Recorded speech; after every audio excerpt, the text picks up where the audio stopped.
শাস্ত্ৰ অনুসৰি মহিলা নাইবা স্ত্ৰী কেই প্ৰকাৰৰ আপুনি বাৰু জানেনে? আজিৰ এই ভিডিঅ'টিৰ জৰিয়তে আপোনালোকক ক'ম নাইবা আজিৰ এই ভিডিঅ'টিৰ জৰিয়তে আপোনালোকক জনাম যে শাস্ত্ৰৰ অনুসৰি মহিলা নাইবা স্ত্ৰী কেই প্ৰকাৰৰ। শাস্ত্ৰত স্ত্ৰীসকলক মুঠতে 5টা ভাগত বিভক্ত কৰা হৈছে আৰু সেই ভাগসমূহনো কি কি, গতিকে বলকচোন জানি লওঁ আৰু আজিৰ এই ভিডিঅ'টি স্কিপ নকৰাকৈ শেষলৈকে চাই থাকিব বুলি আশা কৰিছোঁ। নমস্কাৰ, আস্থা ক্ৰিয়েশ্যনৰ নতুন এটা ভিডিঅ'ৰ মাজলৈ আপোনালোক সকলোকে পোনপ্ৰথমে স্বাগতম জনাইছোঁ। যদিহে এতিয়াও আমাৰ চেনেলটি ছাবস্ক্ৰাইব কৰি ৰখা নাই তেনেহ'লে প্লিজ চেনেলটি ছাবস্ক্ৰাইব কৰি কাষত থকা বেল আইকনটো প্ৰেছ কৰি ল'ব আৰু এই ভিডিঅ'টো আপোনাৰ বন্ধুবৰ্গৰ লগত নিশ্চয়কৈ শ্বেয়াৰ কৰিব। তেনেহ'লে অকণমান সময় পলম নকৰি বলক আজিৰ ভিডিঅ'টিৰ মাজভাগলৈ আগবাঢ়ো। শাস্ত্ৰত স্ত্ৰীসকলক মুঠতে 5টা ভাগত বিভক্ত কৰা হৈছে আৰু সেই ভাগসমূহৰ প্ৰথম ভাগটোৱে হৈছে সংখিনী। সংখিনী স্বভাৱৰ স্ত্ৰীসকল অকণমান ওখ হয়। ইয়াৰে কিছুমান শকত আৰু কিছুমান দুৰ্বল হয়। তেওঁলোকৰ নাক ডাঙৰ নাইবা শকত আৰু চকুকেইটা বিদ্যমান তথা মাতটো গম্ভীৰ হয়। এওঁলোকে সদায় ফূৰ্তি নাইবা হাঁহি মাতি আনন্দত থাকি ভাল পায়। একো কাৰণ নোহোৱাকৈ এওঁলোকে খং কৰে। এওঁলোকে স্বামীৰ লগত অভিমান কৰি থাকে তথা সংখিনী স্ত্ৰীয়ে স্বামীৰ কথা শুনাটো গোলামী কৰা যেন অনুভৱ কৰে। এওঁলোকৰ মনটো সদায় ভোগ বিলাসত ডুবি থাকে। এওঁলোকৰ দয়া ভাৱনা একেবাৰেই নাই। সেইকাৰণে এওঁলোকে পৰিয়ালত থাকিও তেওঁলোকৰ পৰা দূৰত থকা অৰ্থাৎ বেলেগকৈ থাকিহে ভাল পায়। এনেকুৱা স্ত্ৰী সংসাৰত অধিক থাকে। এনেকুৱা স্ত্ৰীয়ে ইটোৰ আগত সিটোৰ কথা লগাই অৰ্থাৎ ইয়াৰ কথা তাৰ আগত কোৱা স্বভাৱৰ হয়। এওঁলোকে বহুত কথা কয় তথা সেইকাৰণে মানুহে এওঁলোকৰ সন্মুখত কথা কমকৈ ক'বলৈ পায়। এওঁলোকৰ আয়ু দীঘলীয়া হয় তথা পিতৃ আৰু স্বামীৰ কুল এওঁলোকৰ সন্মুখত নষ্ট হৈ যায়। শেষত এওঁলোক বহুত দুখী হৈ পৰে তথা সেই সময়ত মৰা সমান যেন অনুভৱ কৰাৰো ইচ্ছা হয়, কিন্তু তেওঁলোকৰ মৃত্যু নহয়।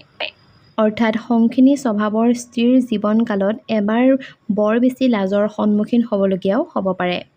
দ্বিতীয়তে হৈছে চিত্ৰিণী। চিত্ৰিণী স্ত্ৰীসকল পবিত্ৰ তথা স্বজনক স্নেহ কৰা স্বভাৱৰ হয়। এওঁলোকে সকলো কাৰ্য বহুত খৰধৰকৈ কৰে। এওঁলোকৰ ভোগ ইচ্ছা তেনেই কম। সাজোন কাচোনত এওঁলোকৰ মন বেছি থাকে। অৰ্থাৎ সাজোন কাচোন কৰি এওঁলোকে খুব বেছি ভাল পায়। এওঁলোকে অধিক কষ্টকৰ কাম কৰিব নোৱাৰে, কিন্তু এওঁলোক বুদ্ধিমান তথা দূৰদৰ্শী হয়। গান নৃত্য আৰু চিত্ৰকলা এওঁলোকৰ বিশেষকৈ প্ৰিয়। এওঁলোক তীৰ্থ ব্ৰত আৰু সাধুসকলৰ সেৱা কৰা স্বভাৱৰ হয়। চিত্ৰিণী স্ত্ৰীসকল দেখাত বহুত বেছি সুন্দৰ হয়। এওঁলোকৰ মূৰটো গোলাকাৰ তথা অংগ কোমল আৰু চকু চঞ্চল হয়। এওঁলোকৰ স্বৰ কুলিৰ দৰে হয়। চুলিখিনিও ক'লা হয়। এনেকুৱা জাতিৰ ছোৱালী বহুত বেছি কম থাকে। যদিহে এওঁলোকৰ জন্ম দুখীয়া পৰিয়ালত হয় তেতিয়া তেওঁলোকে ভৱিষ্যত পদৰাণীৰ দৰে সুখ লাভ কৰিব পাৰে। অৰ্থাৎ চিত্ৰিণী স্ত্ৰীসকল অধিক সন্তান হোৱাৰ পাছতো প্ৰায় তেওঁলোকৰ 3টা সন্তানহে জীয়াই থাকে বুলি বিশ্বাস কৰা হয়। আৰু তাৰে চিত্ৰিণী স্ত্ৰীৰ 3টা সন্তানৰ মাজত এজন সন্তানৰ ৰাজযোগ থাকে আৰু এই জাতিৰ ছোৱালীবোৰৰ আয়ু প্ৰায় 48 বছৰ মানহে হয়। শাস্ত্ৰত উল্লেখ থকা মহিলাৰ তৃতীয় ভাগটো হৈছে হস্তিনী। হস্তিনী ছোৱালীবোৰৰ স্বভাৱ সলনি হৈ থাকে তথা এওঁলোকৰ ভোগ বিলাসৰ ইচ্ছা বহুত বেছি থাকে।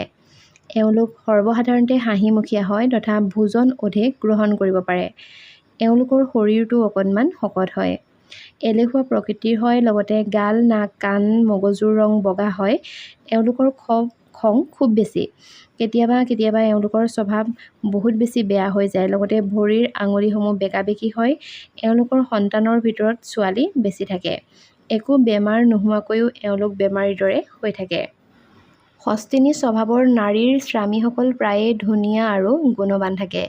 নিজৰ কাজিয়া লগা স্বভাৱৰ কাৰণে হস্তিনী ছোৱালীবোৰে পৰিয়ালত কলহৰ সৃষ্টি কৰে অৰ্থাৎ কলংকৰ সৃষ্টি কৰে। স্বামী সদায় দুখী হৈ থাকে তথা এওঁলোকে ধৰ্মীয় কাৰ্যৰ প্ৰতি অধিক আস্থা নাৰাখে। সুস্বাদু খাদ্য খাই বহুত বেছি ভাল পায়, লগতে এওঁলোকৰ আয়ু প্ৰায় 73 বছৰমান হয়। লগতে বিবাহৰ যোগ থাকে 8 বছৰ, 4 বছৰ, 12 বছৰ আৰু 16 বছৰত। আৰু তেওঁলোকৰ স্বামীৰ ভাগ্যও উদয় হয়। এওঁলোকৰ দুষ্ট স্বভাৱৰ বাবে পৰিয়ালৰ এওঁলোকৰ কোনো কোনোৱে একো নকয় আৰু বেছি সোধা পোছাও নকৰে, অৰ্থাৎ এওঁলোকে স্বাধীন চেতিয়া মনৰ হয়। চতুৰ্থ ভাগটো হৈছে পুংচলী। পুংচলী স্বভাৱৰ ছোৱালীৰ মগজুৰ উজ্জ্বলি থকা বিন্দু মলিন দেখা যায়। এই স্বভাৱৰ ছোৱালীবোৰ পৰিয়ালৰ কাৰণে দুখৰ কাৰণ হৈ পৰে। এওঁলোকৰ লাজ অকণো নাথাকে। এওঁলোকে নিজৰ কাৰ্যৰে আনক আকৰ্ষিত কৰিব পাৰে। হাতত নৱ ৰেখা থাকে, যি চিত্ৰ, স্বাস্থ্য আদিৰ দৰে উত্তম ৰেখাৰ লগত সংযোগ হৈ থাকে। এওঁলোকৰ মন স্বামীৰ অপেক্ষাতকৈ পুৰুষৰ বহুত থাকে। সেইকাৰণে কোনেও এওঁলোকক মান সন্মান নকৰে। সকলোৱে তেওঁলোকক অৱহেলা কৰে তথা পুংচলী স্বভাৱৰ ছোৱালীৰ গাত যৌৱনকালৰ প্ৰভাৱ 12 বছৰতে দেখা পোৱা যায়। চকু ডাঙৰ আৰু হাত ভৰি সৰু হয়। এওঁলোকৰ স্বৰ তীক্ষ্ণ হয়। যদিহে কাৰোবাৰ লগত সামান্যৰূপে কথা পাতে তেতিয়াও এনেকুৱা লাগে যেন কাজিয়া কৰিছে। এওঁলোকৰ ভাগ্য আৰু পুণ্য ৰেখা ছিন্ন বিচ্ছিন্ন হৈ থাকে তথা হাতত দুডাল শংখৰেখা আৰু নাকত তিল থাকে। শাস্ত্ৰত উল্লেখ থকা অনুসৰি পঞ্চম নাৰীৰ ভাগ হৈছে পদ্মিনী। সকলোতকৈ উত্তম স্বভাৱৰ স্ত্ৰীসকলৰ মাজতেই পদ্মিনী সকলোতকৈ আগত থাকে। সামুদ্ৰিক শাস্ত্ৰ অনুসৰি পদ্মিনী স্ত্ৰীসকল শান্ত-শিষ্ট, ধৰ্মত বিশ্বাস কৰা আৰু মাক দেউতাকক সেৱা কৰা বিধৰ হয়। এওঁলোক অধিক ধুনীয়া হয়। পদ্মিনী স্ত্ৰীসকলৰ গাৰ পৰা কমল ফুলৰ গোন্ধ আহি থাকে। এওঁলোক ওখ আৰু পাতল চুলিৰ অধিকাৰী হয়। মাত মিঠা হয়। প্ৰথম চাৱনিতে এওঁলোকে সকলোকে আকৰ্ষণ কৰে। এওঁলোকৰ চকু সামান্যতম অকণমান ডাঙৰ হয়। নিজৰ স্বামীৰ ফালে সমৰ্পিত হয়। নাক, কাণ, হাতৰ আঙুলি সৰু হয়। এওঁলোকৰ ডিঙি শংখৰ সমান হয়। লগতে মুখত সদায় আনন্দৰ ৰেখা দেখা পোৱা যায়। পদ্মিনী স্ত্ৰীসকলে প্ৰত্যেক ডাঙৰ পুৰুষৰ নিজৰ পিতৃৰ সমান আৰু নিজৰ বয়সৰ পুৰুষক ভায়েকৰ সমান আৰু সৰুক নিজৰ পুত্ৰ সমান বুলি জ্ঞান কৰে।